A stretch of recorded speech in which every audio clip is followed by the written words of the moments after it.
On July 14, 2023, officers with the Evansville Police Department were dispatched to an abandoned home located at 1009 Harriet Street in Evansville, Indiana. The caller was a man by the name of Scott Allen Ward. Now, Scott used to live in the derelict home and had just dropped his daughter off at Deaconess Midtown Hospital, where she was admitted to the ICU. Upset with his daughter's poor health, the man decided to take a walk. That walk led him back to his old home, the windows long boarded over. Scott took a walk around his former house, which clearly sustained damage from a fire at some point, when he got a whiff of a foul odor. Curious, he opened a window located on the back side of the home and crept inside. There, he found the body of a woman lying on her back upon a dirty mattress in the middle of the floor. The woman was dead and had been for some time, judging by the smell of decomposition that had lingered outside, and by the copious amounts of maggots that were now feeding on her remains. Scott was horrified and immediately felt sick, so he hurried out of the derelict home. He didn't have a cell phone, so he ran across the street and down the road to Aurora, a business located inside the former Sandalbin Pharmacy that provides services to homeless people. There, he informed the employees of what he had found at 1009 Harriet Street and was able to make the call. When the officers arrived on the scene, they met with Scott in the Aurora parking lot, where he again repeated to them his story. After speaking with Scott, the responding officers and detectives scoured the abandoned home for clues as to whom the deceased woman could be. The house was in a complete state of disarray with trash strewn about the rooms. There were holes throughout the walls and in the floorboards. After locating some mail that appeared to be recent, it was determined that the woman could be Shanay Evans, also known to police by the name Shanay Hunt. The officers then went back across the street to Aurora. According to the employees, Shanay had received services there in the past and was known to stay in abandoned houses. Now, the mail that had been recovered from 1009 Harriet Street included a letter from William Fowler, who was an inmate within the Indiana Department of Corrections. William is currently being held at the Branchville Correctional Facility, where he's doing time for stalking and fraud against a financial institution. He was sentenced on September 26, 2022 to 1 year and 6 months in prison and set to be released on April 9th, 2024. According to her Facebook profile, Shanay and William were in a complicated relationship. In addition, Shanay had received mail from Assurance Wireless regarding her cell phone, a letter from the Social Security office, and a June statement from Comerica Bank. Soon, the coroner arrived on the scene, and the woman's remains were placed into a body bag for transport. A cell phone was located nearby, which was also taken into evidence. Due to the level of decomposition, it was initially unclear if foul play was involved. All of that changed at autopsy on July 17th. The medical examiner located a bullet hole on the side of the woman's head and recovered the projectile. The following day, the victim was positively identified as Shanay Hunt. She was 45 years old at the time of her death. Meanwhile, detectives were able to secure a search warrant for the derelict home from Judge Celia Pauley. Crime scene investigators led by CSU Detective Henderson began processing the scene and canvassing the neighborhood. A .45 gap shell casing was recovered from the floor next to the mattress where Shanay's body was found. According to Detective Henderson, a .45 gap round, or Glock auto pistol, is a very particular and seldomly used type of ammunition, one often seen criticized in gun forums and YouTube videos.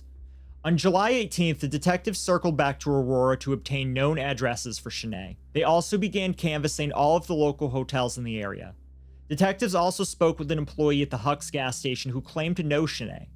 According to the employee, Shanay frequented the gas station with her adult son, but she didn't know the son's name. So we don't have to keep referring to him as Shanay's son. We'll share with you that his name is Jaron Wells, and we'll be referring to him as such moving forward. While canvassing the local hotels, detectives spoke with an employee at the Evansville Inn and Suites who recognized Shanay. She said that Jaron once dated one of the other employees at the hotel. Coincidentally, that employee, Tara Rainey, walked in while the detectives were still there. Tara shared with the detectives that the pair had broken up due to a, as she put it, weird situation between Jaron and Shanay. 2 days later, on July 20th, Detective Lowe with the Evansville Police Department received a phone call from Donna Fowler, the mother of Shanay's incarcerated boyfriend. Donna claimed that she and Shanay talked on a daily basis, but the calls abruptly stopped on July 8th. That morning, Shanay shared with Donna that she and her son Jaron had gotten into a fight. Allegedly, Shanay said that she'd be okay. She and Jaron were going to stop at the local Valero gas station for coffee, and she would call Donna back later that day, but the call never came, and Shanay wasn't picking up her phone when she called. According to Donna, she tried reaching out to Jaron, and he subsequently blocked her phone number. Because she wasn't tech savvy, she had her son Ronald try to reach out to Jaron via Facebook Messenger. Now, according to Ronald, Jaron said to him, quote, "She said some foul stuff about my dead father, and that was the last time I seen her or spoke to her," end quote. On July 31st, detectives spoke with Shanay's adult daughter, Kaylee Reeves, by phone.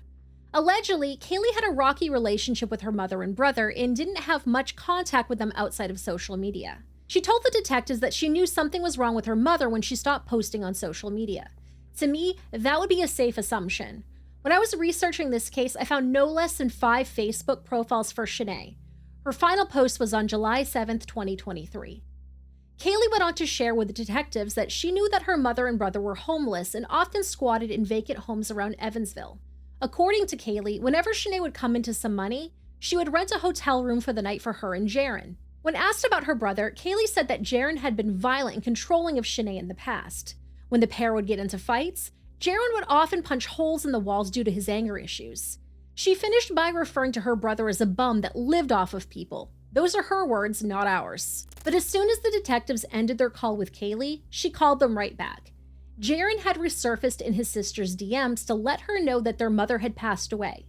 He also claimed that he hadn't been in Evansville in over a month and that he'd been living in Texas, but we know that's absolutely not the case.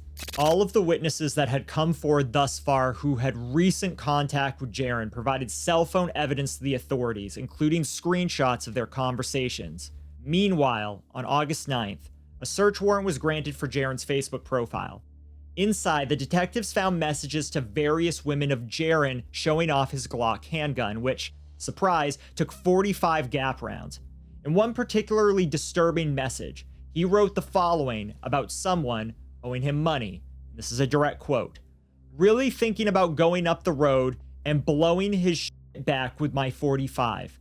I had to unload my pistol. I was gonna go up there and talk to him in person, but I knew that would have ended badly for him, his dad, and everyone else at the job. My hands are sweating. I am scared for this man." End quote. After further review of his account, the detectives found that beginning on July 10th, Jaron began searching media pages on his Facebook, including the Evansville Police Department Facebook page, and it was a lot.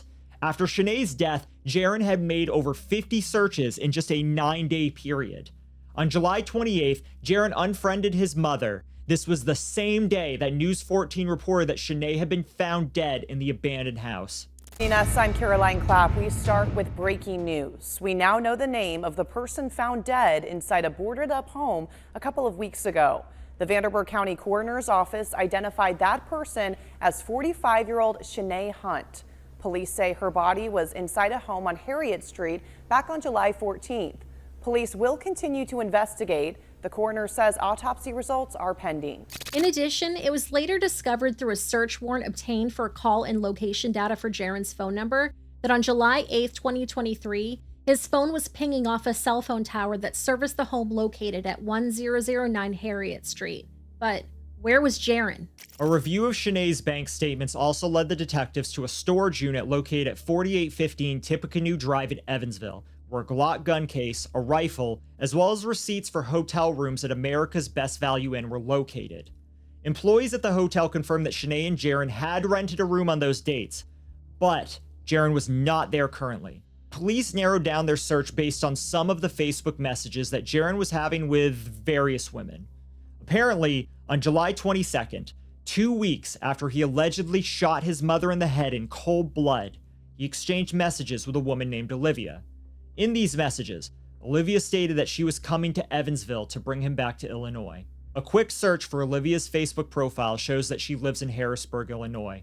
In later messages, Jaron tells a woman, known as Shay, that he's living in Illinois and working clearing trees for his brother's neighbor. Due to the overwhelming evidence against him, a warrant was signed on September 8th, 2023 for the arrest of 28-year-old Jaron Anthony Michael Wells. He was picked up on September 11th in a vacant lot off of Main Street. Jaron was booked into the Saline County Jail in Illinois, where he awaits extradition to Indiana. As this case is still developing, we'll keep an eye out for updates as they become available, if they become available. Sadly, as Shanay and Jaron were both homeless, the news tends to sweep any updates on cases under the rug. Shanay's funeral services were private and were held at Wolf Creek Cemetery in El Dorado, Illinois. They were actually held prior to Jaron's arrest, and he, of course, was not in attendance. In closing, we would like to share a bit about who Shanay was as a person. She was much more than just a body lying on a mattress in a derelict house. Shanay Michelle Hunt was born in Carbondale, Illinois, to Sharon Hayes and Bernard Wells. When she was 16 years old, she gave birth to her son, Jaron Wells, whom she took care of all on her own. She later had a daughter named Kaylee Reeves. She is survived by her mother, her children, and her granddaughter, Everly Reeves. Shanay had a passion for life and carried a profound love for God in her heart. Her life wasn't always easy, but she found a way to always keep pushing forward with a resilient smile on her face. She loved crafting and great food. She was an animal lover with a lot of love in her heart.